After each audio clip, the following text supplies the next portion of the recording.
Hi again, welcome back. Today, this whole module, we're going to talk about study initiation. And this is the very first lecture in that sort of series, feasibility and budgeting. So how do you determine if a trial is good for you, and how do you make sure that your site is getting paid appropriately? And so we'll talk about some of those details.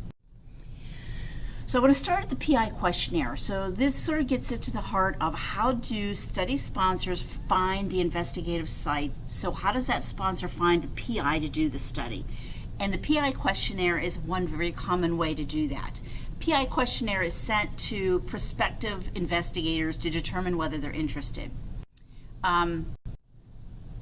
If your PI gets this questionnaire, sometimes it'll come by fax, sometimes email, but if your PI, and it will go to the PI will give it most likely to you to answer. So if the PI says, I think we're interested in this study, you have to sort of make sure how you handle the questionnaire is appropriate. Two things. You have to give the sponsors a very rapid response. The longer you wait, the less interested they are in you, right? Because it's just sort of human nature that if they send you a questionnaire but you don't return it for a month, it really doesn't look like you are that excited about working with them. So make sure that the turnaround time on the response is on the fast side, and be very honest in the questionnaire. Because if you're not honest, you won't get a good match. It's almost like a dating website, right? If you made a profile for yourself and looking for the love of your life, you have to have some honesty in there. Because eventually your lies will catch up to you. So you have to be really honest, and we'll talk in a minute about what are some of the kinds of questions they're going to ask. How you really handle the questionnaire is going to do a lot and have a big influence on whether you get future inquiries. So even if your PI says, we're not interested in this, you still need to return it. It's sort of an act of professionalism. And your ability to handle this questionnaire appropriately will help in your relationship with that sponsor for future studies. So here are some sample questions that you're likely to find on the questionnaire. A good question is, how many weeks from IRB approval to receipt of the approval letter? You might find out from the IRB that they've approved a study, but how long does it take to get the answer in writing? Because remember, by law, the IRB has to inform you in writing of their decisions, right? You don't have any control over your IRB, but their ability to be responsive is going to be important to the sponsor.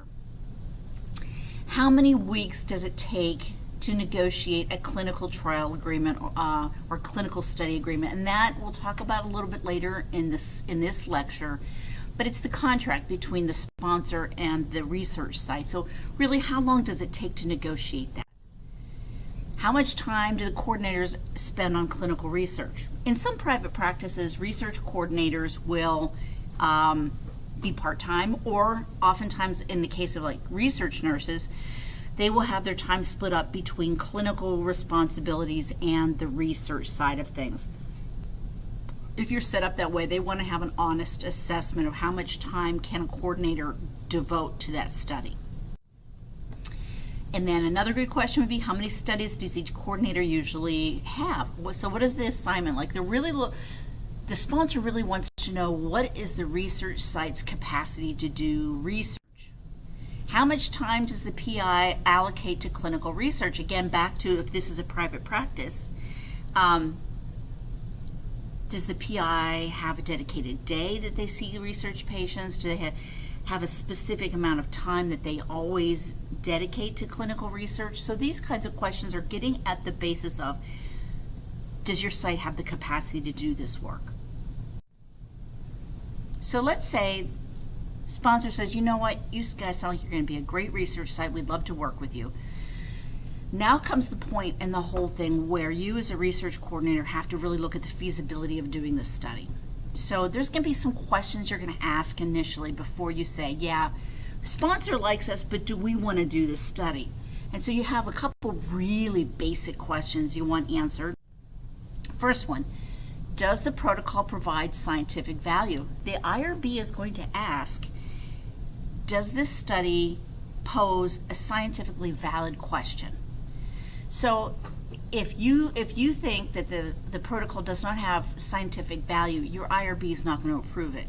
So don't waste your time doing a lot of work just to find out the IRB is going to reject the study. So that's sort of, you're looking at it through the eyes of the IRB. Do you have the subjects you need to do the study? Can subjects be reliably recruited? So if you're new to a research site, you might have somebody else help you answer this kind of question. But if you don't have the patients, you don't have the specific type of population that's needed for the study, you'll never be able to realistically complete your portion of the study.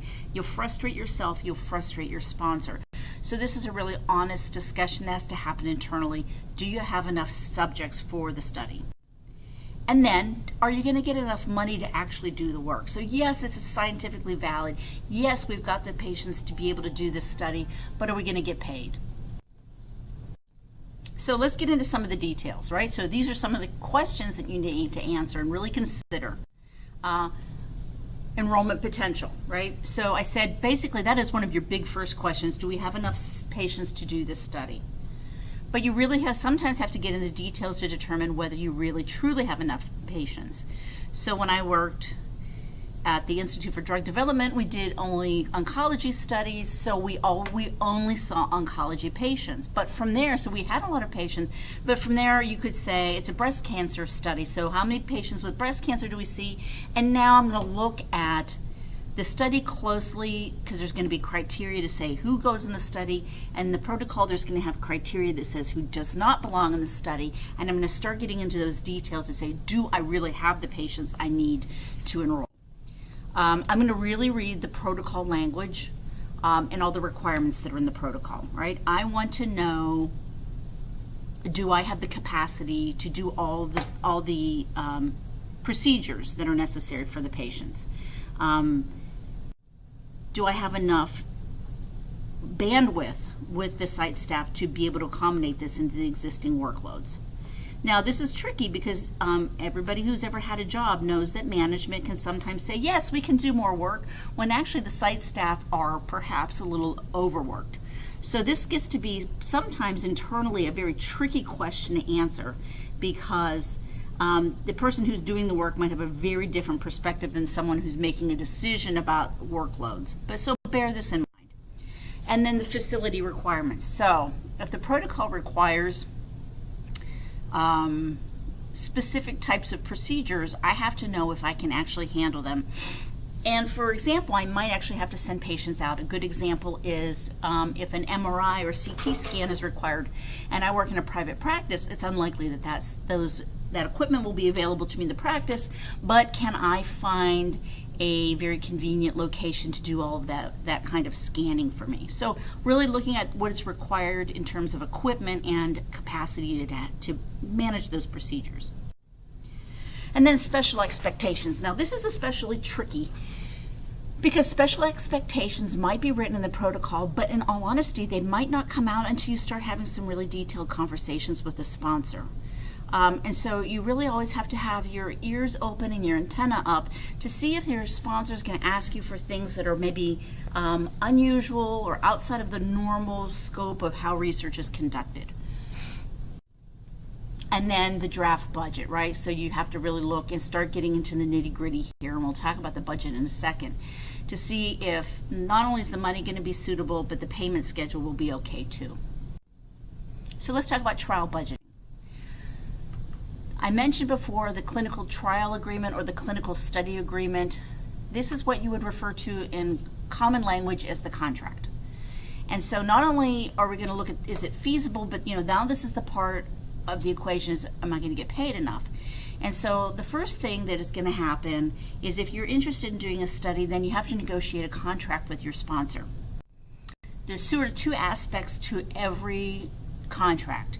There's the legal aspect of a contract. And this is oftentimes negotiated either by legal counsel, such as lawyers or somebody like that, or if you work in an academic center, it would be by a grants office. But these people will look at the clinical study agreement from the perspective of legal language. And that's really best handled by someone who is well versed in the law. So if you have the ability to run this through a legal channel, then that's really, you don't have to, but it's really, really a smart thing to do.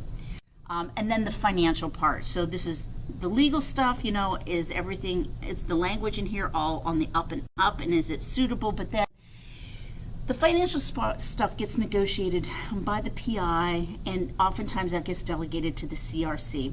And so now this gets to be the part where, are we going to get paid enough money? And how do we go about negotiating a suitable payment?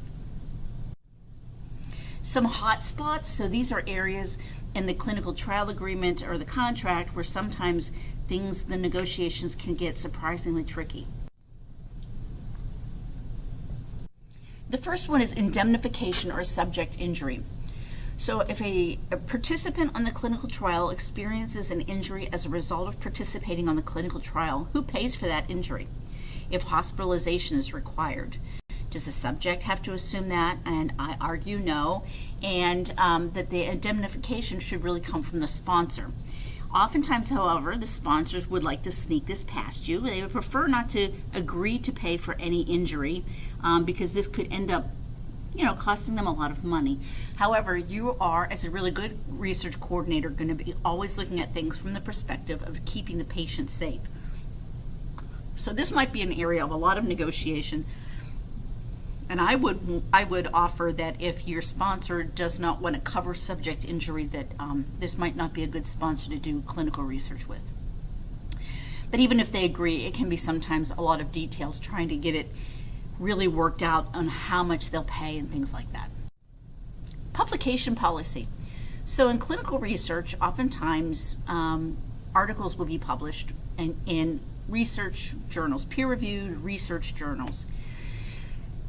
Authorship gets to be a very important thing, and so the publication policy is an important thing because your PI will want his or her name on the study. People at the sponsor will want their names on the study, and oddly enough, most people don't realize this, there can be a lot of wrangling and a lot of arguing over what is the order in which the names appear.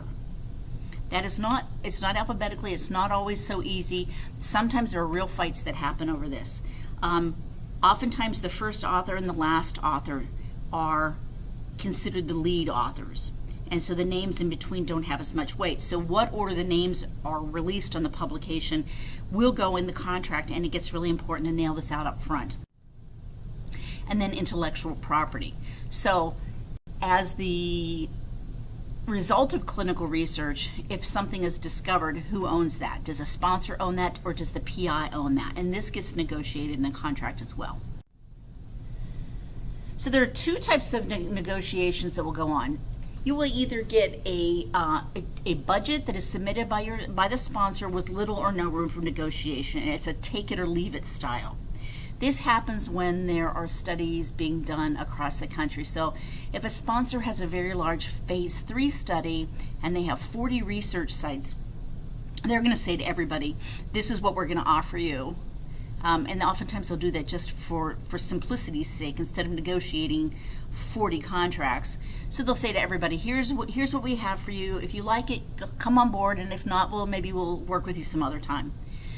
The next type of negotiation, and this is, I think, oftentimes the best, is sponsor requests PI input. They will be willing to negotiate what the payment will be like. When they ask the sponsor, when the sponsor requests the PI to give them some input and to negotiate the specifics of the budget, you have to remember that institutional overhead charges apply. And so if you work in a private practice, this might be rather small, but when you work in a place that is an academic center, these can get very high. What overhead charges cover are basic things like having electricity on, providing security for the facility, air conditioning in the summer, those kinds of things. So it's sort of just sort of keeping the nuts and bolts together of an institution. They can run anywhere between 20 and 40% of whatever the study is. And these are really what you would call pass-through costs.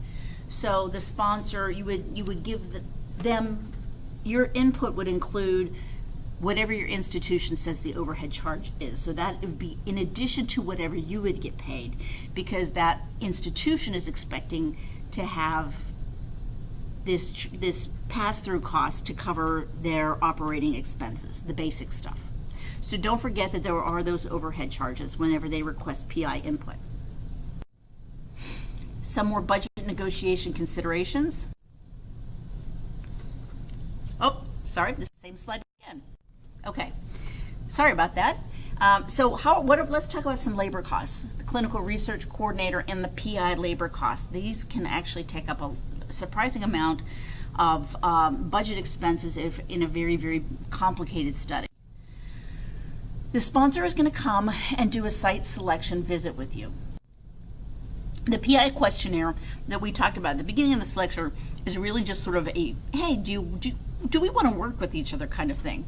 Now, this is the time when the sponsor will actually come and visit you in person to see what your clinic's like, what is your research facility like, and are you really suitable, and do you have the capacity to do what you say you're going to do. So they'll physically come. That's going to take time on your end, and it's going to take some of the PI's time to have this visit. It's usually a half a day. The IRB is going to charge you to submit the study to them, and this is you're going to pass along the actual application fee, but it's going to take a lot of your time as the research coordinator to get everything together to submit to the IRB. So you have to consider what your hourly rate is there. Maintaining regulatory documents, which we'll talk about in this module as well. Creating the informed consent if your sponsor doesn't give one to you. Now, if they do give one to you, you'll still have to work on modifying it to meet the IRB's approval, but that's going to take some time. There will also be an investigator meeting. When we talked about regulations, one of the things that the sponsor is required by law to do is to train investigators about the protocol. And so oftentimes they will have investigators come together in a central location, and these are usually really nice meetings. They'll cover the airfare and everything, but this is going to take 1 to 2 or 3 days of your time for you and the PI to go to the investigator meeting. Then, once everything's ready to go, the IRB is about to approve the study, your sponsor will come back out and they will do some more training at the site. It's going to take some time to put together all the documents. We talked about the source documents, so that's going to take some time to put together those worksheets and things like that to capture all of the data that's required for the case report form.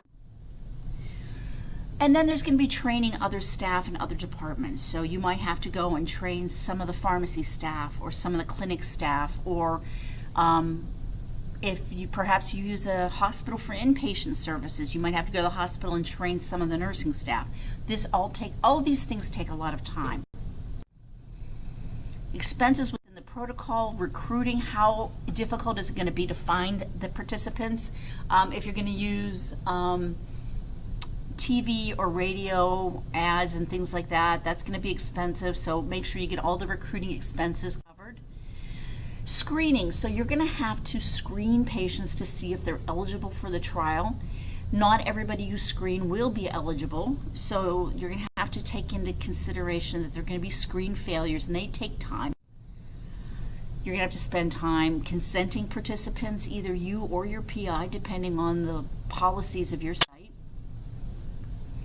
There are going to be protocol-specific procedures that are not done for medical care.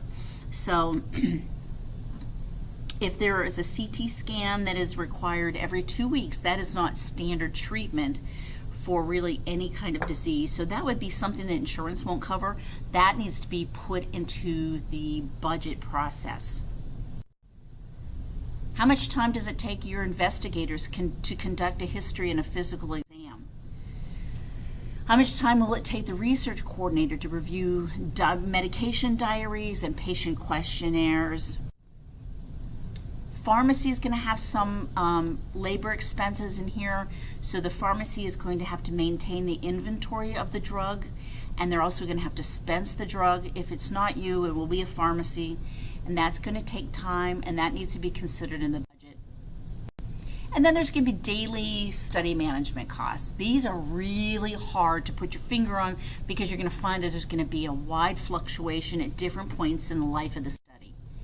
How often do you communicate with a sponsor or the CRO? Do they want to have a weekly teleconference? Do they want to have a monthly teleconference? Maintaining the study file. Sometimes this will be take a little more time than other periods during the life of the study. Case report form completion. You're going to really want to be doing this on an ongoing basis. The difficult thing with this is that oftentimes the case report forms are not completely developed by the time you are negotiating a budget. So you really don't know how much time it's going to take for you to complete the case report forms. But you do have to consider that it's going to be a certain chunk of your time. The monitor, remember we talked to the clinical research associate from the sponsor is going to come and visit and verify that the data on the case report forms exists in the source documents. So they're going to come on a regular basis, monthly, quarterly, that kind of thing. And that actually takes a lot of your time. Faxing, documents, that kind of thing. Probably not faxing so much. I mean, that's sort of going out of fashion, but sending the sponsor information. Resolving the queries. We talked about the data cycle. We talked about the data clarification forms, which are also known as queries. They will come to you. You're going to have to answer them. Now, how many queries you get is going to depend on how the database is written. So there's a lot of this that you really can't say with any degree of reliability how much time this will involve. But you do want to cover these kinds of things. Reporting serious adverse events, that can take a lot of time. And then some miscellaneous expenses that you'll have. Overnight shipping. Do not pay for your own overnight shipping. Your sponsor is sometimes going to ask for things overnight. Sometimes it will be serum samples from your patients, those kinds of things. If they want it overnight, they really need to give you an account to cover those expenses. If your study protocol requires for something that is specialty equipment that you do not have in your clinic, then it is wise to make sure that it's covered in the budget because you shouldn't have to cover it out of your own operating expenses. So if it's any type of specialized equipment, then you're going to have to ask for it in the study budget. Archival study fees, storage fees, excuse me, we're going to talk about study closure at the end of this module. It'll be the last lecture.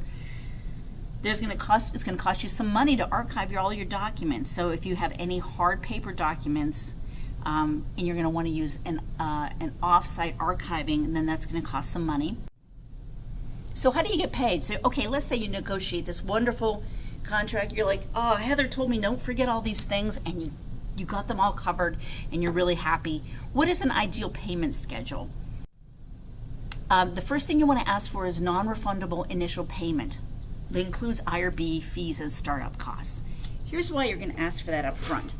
Every once in a blue moon, a sponsor will come to you and the two of you will negotiate all sorts of things and you'll have everything signed and it's a beautiful thing, and then at the last minute they'll say, you know what, we're not going to do this study.